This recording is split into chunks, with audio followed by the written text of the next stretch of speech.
Good morning student, मैं रवि कुमार। और आज हम पढ़ेंगे मानव कण की संरचना।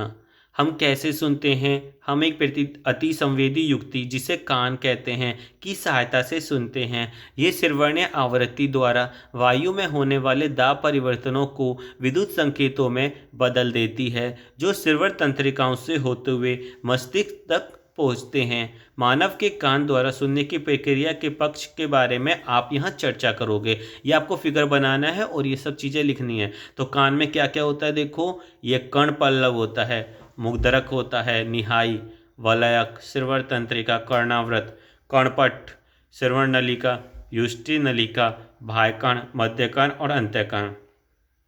बाहरी कान कर्ण पल्लव कहलाता है। यह परिवेश से ध्वनि को एकत्रित करता है।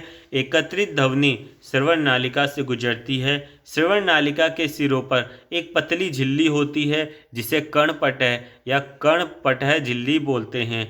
जब माध्यम के संपीड़न कर्णपटह तक पहुंचते हैं तो झिल्ली के बाहर की ओर लगने वाला दाब बढ़ जाता है और यह कर्णपटह को अंदर की ओर ले दबाता है। इसी प्रकार विरलन के पहुंचने पर कर्णपटह बाहर की ओर गति करता है। इस प्रकार कर्णपटह कंपन करता है। मध्य कर्ण में विद्यमान 3 हड्डियां मुद्रक, निहाई और वलयक होती हैं। इन कंपनों को कई गुना बढ़ा देती है। मध्य कर्ण ध्वनि तरंगों से मिलने वाले इन दाब परिवर्तनों को आंतरिक कर्ण संचरित करता है। दाब परिवर्तनों को विद्युत संकेतों में परिवर्तन करता है और मस्तिष्क इनकी ध्वनि के रूप में व्याख्या की जाती है। तो हमने यहाँ क्या सीखा बच्चों, ध्वनि विभिन्न वस्तुओं के कंपन करने के कारण उत्पन्न हुई। ध्वनि किसी द्रव्यमात्मक माध्यम में अनुदैर्ध्य तरंगों के रूप में संचरित हुई। ध्वनि माध्यम में क्रमागत संपीड़न विरलों के रूप में संचरित हुई। ध्वनि संचरण माध्यम के कण आगे नहीं बढ़े, केवल विक्षोभ ही संचरित हुए। ध्वनि निर्वात में संचरित नहीं होती। घनत्व के अधिकतम मान से न्यूनतम मान और पुनः अधिकतम मान के परिवर्तन में एक दोलन पूरा होता है और वह न्यूनतम दूरी जिस पर किसी माध्यम का घनत्व या दाब आवृत्ति रूप से अपने मान की पुनरावृत्ति करता है वो ध्वनि की तरंग दैर्ध्य कहलाती हैं। तरंग द्वारा माध्यम के एक संपूर्ण दोलन में लिए गए समय को आवर्तकाल कहते हैं। एकांक समय में होने वाले दोलनों की कुल संख्या को आवृत्ति बराबर बोलते हैं। आवृत्ति बराबर होती है म्यू बराबर 1/T। ध्वनि का वेग आवृत्ति तथा तरंग दैर्ध्य में संबंध होता है v बराबर लैम्डा v। ध्वनि की चाल मुख्यतः संचरित होने वाले माध्यम की प्रकृति तथा ताप पर निर्भर करती है। ठीक है।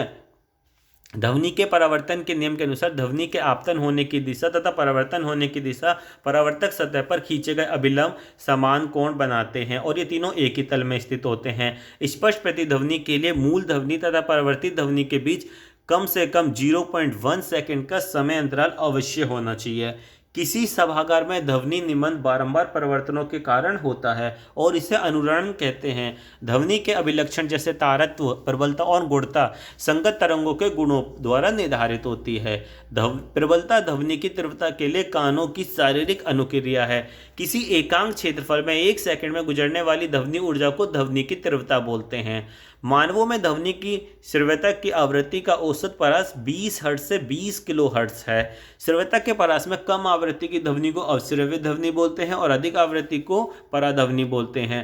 पराध्वनि के चिकित्सा तथा प्रायोगिक क्षेत्रों में अनेक उपयोग हैं। सोनार की तकनीक का उपयोग समुद्र की गहराई ज्ञात करने के लिए, जल के नीचे छिपी चट्टानों, घाटियों, पनडुब्बी, हिमशैल, डूबे हुए जहाज आदि का पता लगाने के लिए किया जाता है। तो ध्वनि क्या है और ये कैसे उत्पन्न करती है ये आपको लिखना है। एक चित्र की सहायता से आपको ध्वनि के स्रोत के निकट वायु में संपीड़न और विरलन कैसे उत्पन्न होता है ये बताना। ये आपको इसके क्वेश्चन आंसर करने, जो नहीं आता मुझसे पूछना। ठीक है बच्चों, तो आपका हुआ चैप्टर समाप्त। बोलिए जय माता दी।